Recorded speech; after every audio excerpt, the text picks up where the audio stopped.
spinning round and round the thoughts in my mind. And I didn't even know where they could go.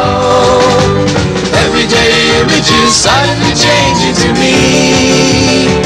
How can I find a way to understand your different point of view? Will you find the time, make the time so we'll know? 'Cause I wanna grow, I've gotta know. Is there time?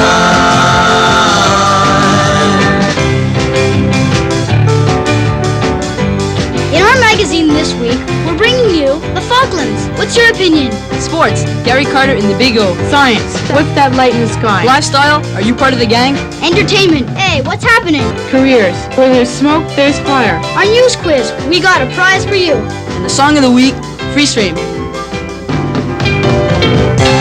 Hi, I'm Cheryl. Hi, I'm Stuart. I'm Nick. And I'm Richard. I'm Andrea, and welcome to our magazine. This week's cover story is about the Falkland Islands. As you know, Britain and Argentina are at war over a couple of islands in the South Atlantic.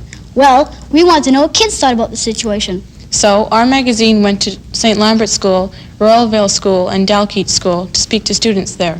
But first, let's see the news story of the Falkland Islands as it ran last week. It was a French-built plane firing a British-built missile, which flies just 10 feet off the water, which sunk the HMS Sheffield today. It's the first confirmed British blood drawn since Argentina's Belgrano went down 2 days ago. Intelligence sources say the British went after the General Belgrano because they knew exactly what the ship's mission was. From radio intercepts, they knew its orders were to go after elements of the British fleet, which at that time were operating just inside the 200-mile zone. At least one of the Royal Navy's aircraft carriers was thought to be vulnerable if the Belgrano got within range. Before the sinking of the Belgrano, intelligence sources say Argentina's fleet was scattered far from shore in what appeared to be an effort to find and engage the British fleet. Today, most of the surface fleet is pulled back close to shore. The sinking of the Belgrano poses a difficult political problem for the British, but not nearly as difficult as trying to figure out how to end this crisis without massive bloodshed on both sides. The most recent facts on the Falkland Islands is that British is preparing a mass attack on the Falkland Islands. If it weren't for Argentina, it would be no war. The Falkland Islands, well, they're close to Argentina, and British are too far away to really have the islands. Yeah, Britain had them, and they're in their power, and Argentina took them over because they wanted it. Do you think Argentina really had the right to invade the Falkland Islands?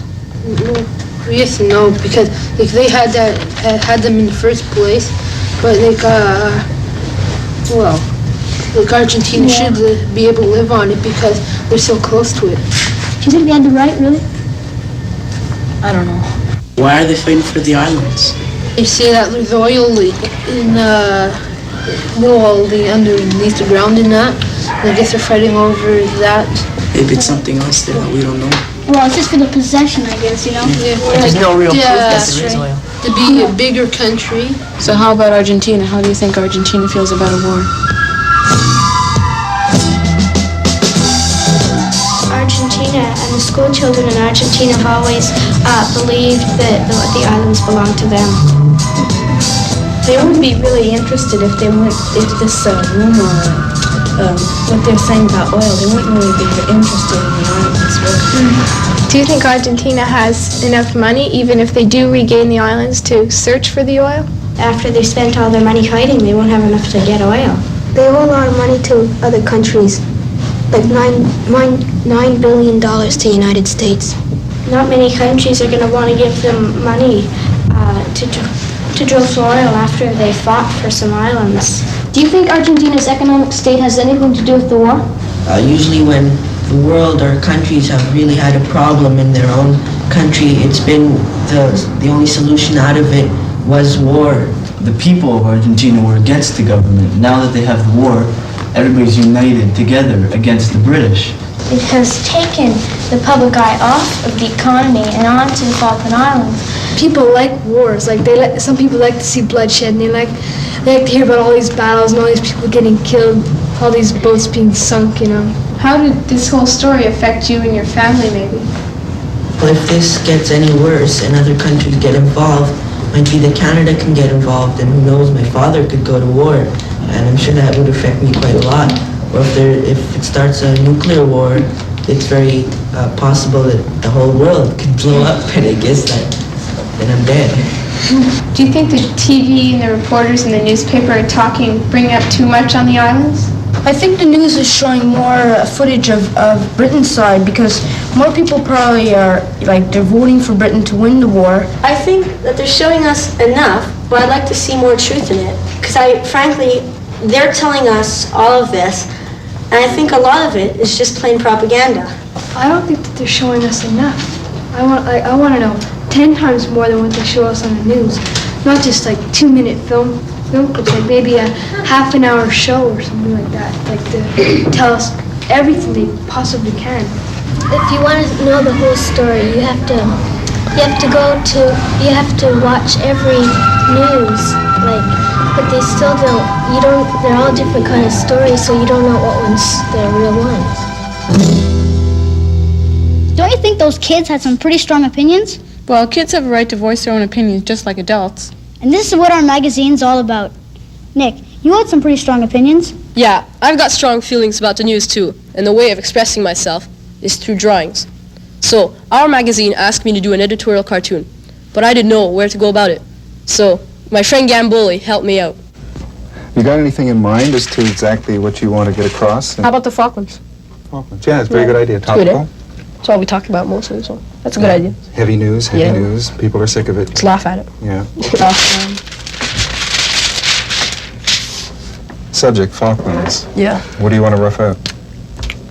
The TV. That's where we hear the most of the news. We need someone to announce it. No Okay, pictures. so the TV is good enough. Yeah. With a newscaster. See, the whole idea here is you're trying to get a message across, and he is the vehicle for it, and this is the environment, which is the television set. This is where we recognize we always a lot of see news the guy. comes from. Yeah. All you've got to do is mention the Falklands and right away. Yeah. How about the word Falklands? Just that's what we're mostly hearing about.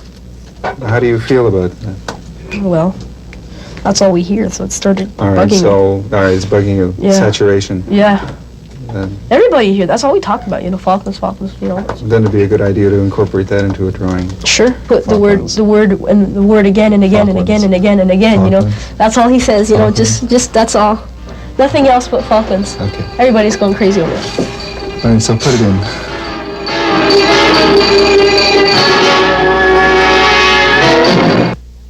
And now for the news. Falklands. And now the sports update. Bill Hoagland, you're a well-known news commentator. Do you think TV or the reporters tend to make us choose sides? When you're, as a student, investigating, or as a consumer, watching the television newscasts and listening to radio and reading newspapers, exposed to all of the various accounts of what's happening in the Falkland Islands, I think that you have to be discriminating. I think you have to be aware of the fact that many of the reports coming out of Buenos Aires are twisted, distorted, and certainly slanted in favor of the government of Argentina. And the people are not well informed of what's happened. Now, presuming that we believe the British reports, they'd be making a terrible mistake in a democratic country to not give us the right information. I think that people have such a broad range of input from the media, television, radio, newspapers, et cetera, that they have become discriminating themselves, and they're able to say, I believe what I'm seeing, or I have my doubts. They don't accept anything at face value simply because I or some other member of the media are telling it to them. Thank you very much, Bill Hoagland, for your point of view.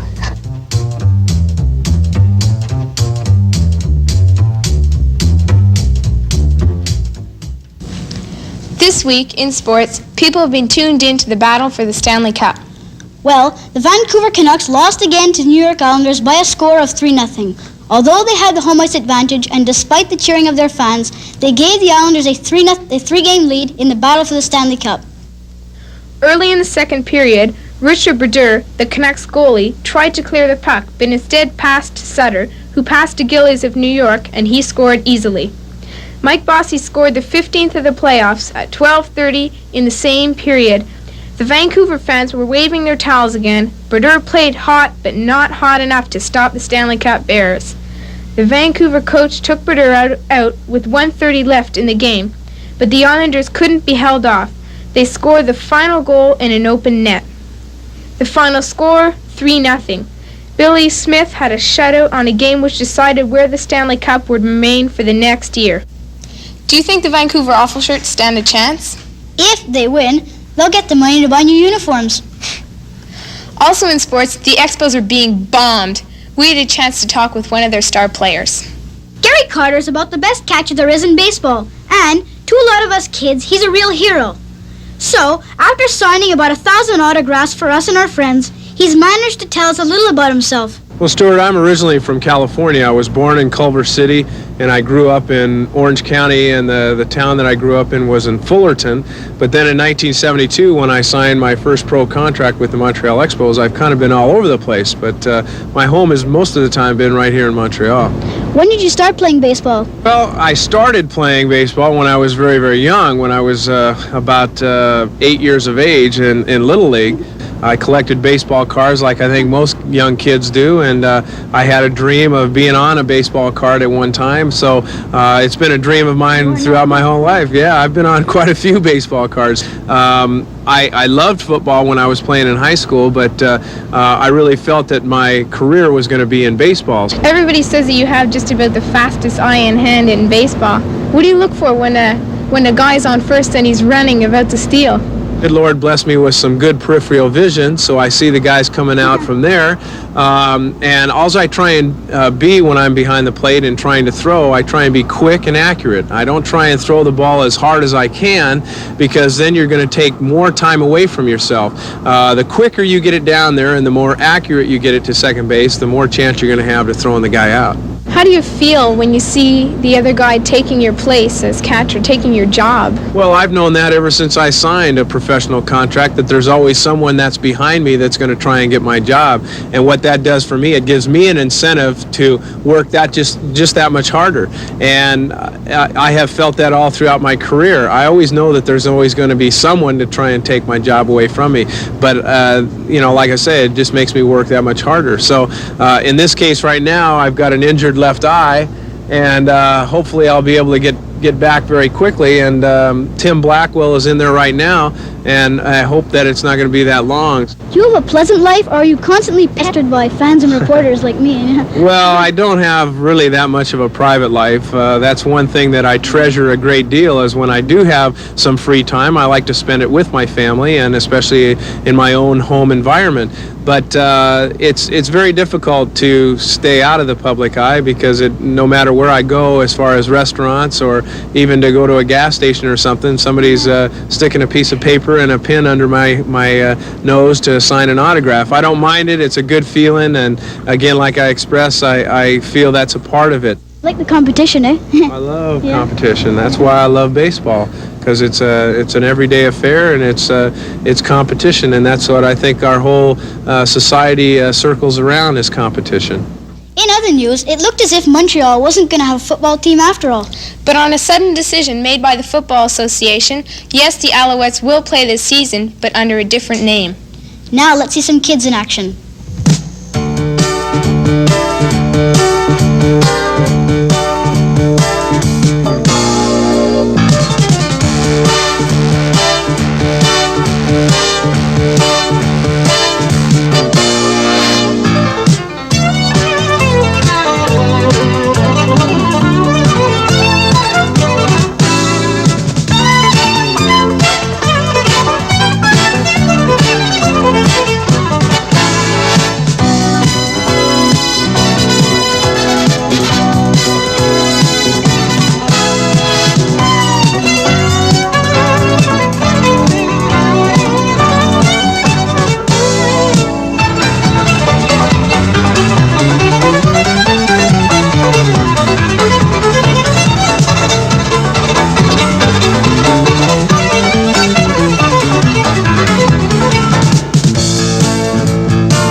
Là-dedans, mais je trouvais ça extraordinaire de voir du monde sauter.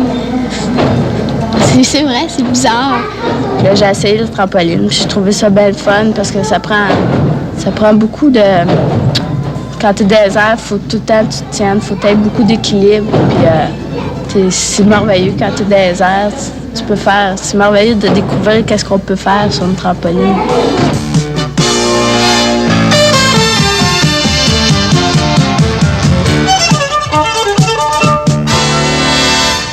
Those are kids at the Polvio Secondary School in Laval. If you'd like to try flying, try the trampoline. It's fun, it's safe, and everyone can do it. So call your YMCA or your local community center for more information about trampoline classes. Rich? It may come as a surprise to some people, but the red and white rocket in front of the National Museum of Science and Technology in Ottawa is not really a rocket. It is actually a lighthouse. Our magazine went to the National Museum of Science and Technology to find all about lighthouses. How far does that light shine? That light, if you put the bulb, the light bulb that it had at Cape North, could be seen for 22 miles. How many watts was that bulb? Well, this one is only 100 watts, but normally, the one we normally keep in there is 1,000 watts. So the light can be seen 22 miles. How did you transport it from Cape North? With great difficulty. No, it was taken out by tractors, semi-trailers. We took it apart, first of all, in Cape North. And it was transported here by trucks into this particular place. And it was put together again here in 1980. Mr. Ouellette told us it took a lot of work to put the lighthouse together again. It needed a lot of repairs because it had been affected by the spray of the ocean way up on the northern tip of Cape Breton Island in Nova Scotia. Now, just one single 100-watt light bulb would shine over Ottawa. 4 beams of light sweeping across the capital like spokes of a wheel. And these prisms would help it out. They bend the light rays so well that you can actually see the light bulb shining up from a mile away inside the lighthouse. Just one little light bulb. Think about that. The lighthouse was pretty high up. We didn't think about it too much as we started to climb up the steps. Inside were pictures of other lighthouses. Very few people ever lived in a lighthouse. Most of them had separate homes. This lighthouse reminded me of a grandfather clock. The weights were hanging down here on the first floor, and they made a mechanism go round and round upstairs. That's where we were headed. Upstairs. We tried not to think about it too much.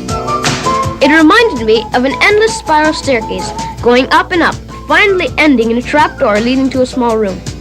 Upstairs, everything was running like clockwork.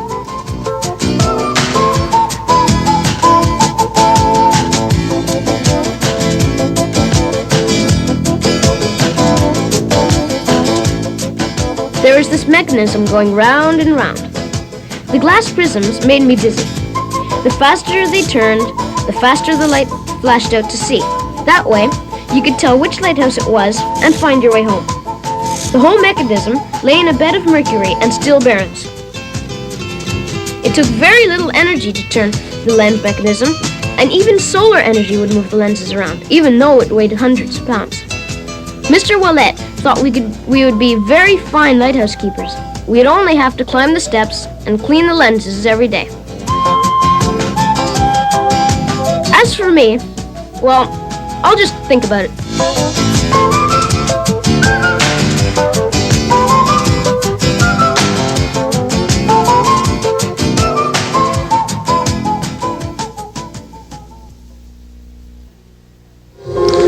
What do you think of when you hear of a gang?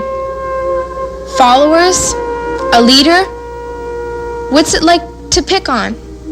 What's it like to be picked on? Here's Children's Creations with their point of view. Eeny, meeny, miny, mo, catch a nigger by the toe. If he hollers, let him go. Eeny, meeny, miny, mo, fatty, fatty, 2x4, can't get through the kitchen door. Brainhead, what you say? Kiss the teacher, got an A. What do you want to play? Take the nigger. Who's gonna beat the nigger? Hey, Einstein, what do you do for fun? Memorize a dictionary? Oh no, is that Sally? Is it an earthquake? It's Sally! A long time ago, fatness was considered a sign of elegance. It's funny how things change so fast. My mother took me to see a new doctor, but they all said the same thing. Cut down, change in your eating habits. It was hard. If they would have just stopped making fun of me, I don't think I would have been so ashamed of myself. Hey, Sue, come meet the brain of the block, Eugene Fitzpatrick III. Oh, tell me, Eugene, were the other two anything like you? As a matter of fact, they weren't, for I am one of a kind. What do you know, unique Eugene? You should be so lucky, my fine colored friend. I liked your approach. Now let's see your departure. We have such stupid kids in this school. They really make me sick. I think we should have separate schools. Some for people like me and some for people like Eugene. He's such a jerk. He won't even help out a little and let us see his homework. One day, my gang and I are gonna beat his brains in. Okay, come on. So you not this one. Can I play? How many strikes do you have now? Guys, can I play, please? Oh, get lost, Fatso. You couldn't even catch the ball. Yeah, why don't you just go stuff your face or something, you know? Yeah, it's the only sport you're good at. Love her You're so fat. Remember that time at the party I was gonna see sweets? They'll be sorry one day. My mother says it's just puppy fat, but one day I'm gonna be beautiful and then I'll show them. I hate them. They don't understand. I don't want to play anyway.